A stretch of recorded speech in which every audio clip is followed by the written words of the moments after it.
অমিত শাহের বঙ্গ সফর বাতিল, আগামীকাল আসছেন না রাজ্যে কেন্দ্রীয় স্বরাষ্ট্রমন্ত্রী অমিত শাহ। বিহার থেকে দিল্লি, জাতীয় রাজনীতিতে একাধিক নয়া সমীকরণের ইঙ্গিত এই মুহূর্তে, আর তার আজ পেয়েই বঙ্গ সফর স্থগিত অমিত শাহের।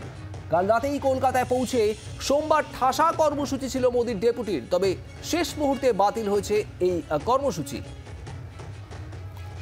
আপাতত আসছেন না অমিত শাহ।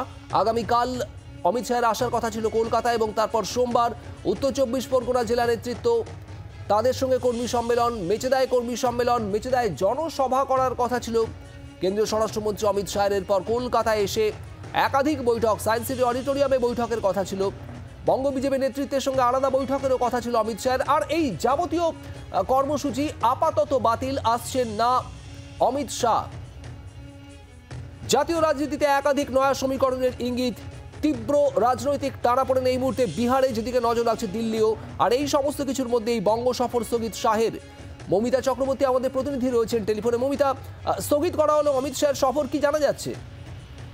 দেখো, নির্দিষ্ট করে কোনো কারণের কথা বলছে না বঙ্গ বিজেপি, তবে যেটা জানা যাচ্ছে যে জাতীয় রাজনীতিতে এই মুহূর্তে অত্যন্ত ঘটনাবহুল, খুব স্বাভাবিকভাবেই অমিত শাহ তার রাজ্যে আসার যে কর্মসূচি, সেই কর্মসূচি বাতিল করেছেন। আগামীকাল আসছেন না কেন্দ্রীয় স্বরাষ্ট্রমন্ত্রী অমিত শাহ। আগামীকাল রাতে তার আসার কথা ছিল এবং 29 তারিখ তার দিনভর কর্মসূচি ছিল বঙ্গজুড়ে। আগামীকাল রাতে তিনি আসছেন না, তিনি তার এবারের যে সফর, সেই সফর বাতিল করেছেন। আপাতত অমিত শাহের এই সফর স্থগিত, কনফার্ম করেছেন বিষয়টি রাজ্য সভাপতি সুকান্ত মজুমদার। ধন্যবাদ মমিতা। দেখুন, ওনার অফিস থেকে জানানো হয়েছে 29 তারিখে যে ওনার সভা এবং পশ্চিমবঙ্গে যে প্রবাস 28 তারিখ রাত থেকে ছিল, তা আপাতত স্থগিত হয়েছে। পরিবর্তিত রাজনৈতিক পরিস্থিতিতে এখন দিল্লিতে এবং ন্যাশনাল রাজনীতিতে অনেক ঘটনা ঘটছে, আপনারা জানেন।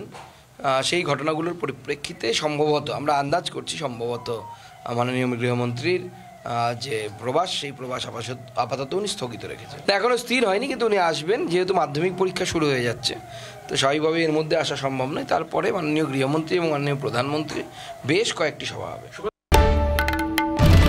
বাংলার আওয়াজ, বাঙালির আবেগ, জি 24 ঘন্টা।